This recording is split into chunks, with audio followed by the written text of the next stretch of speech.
السلام علیکم، welcome to my YouTube channel relation with Islam. امید کرتی ہوں آپ سب خیریت سے ہوں گے۔ آج کے اس ویڈیو کا ٹاپک ہے کہ اللہ تعالیٰ انسان کو جو مال و دولت عطا کرتا ہے تو اللہ تعالیٰ نے اس کے بارے میں کیا ہدایت دی ہے۔ انسان کا مال ہی اس کے جلنے کا ایندھن ہے، وہ جو اللہ کے راستے میں خرچ کرتا ہے۔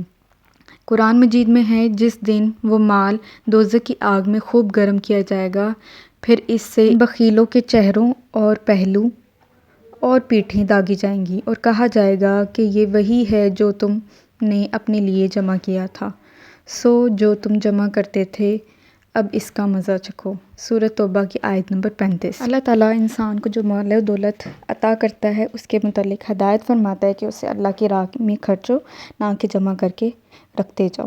ویڈیو دیکھنے کا شکریہ۔ ویڈیو پسند آئی تو ویڈیو کو لائک، شیئر اور کامنٹ ضرور کریں، اور ڈیلی احادیث سننے کے لیے میرے چینل کو سبسکرائب کریں۔ Thank you.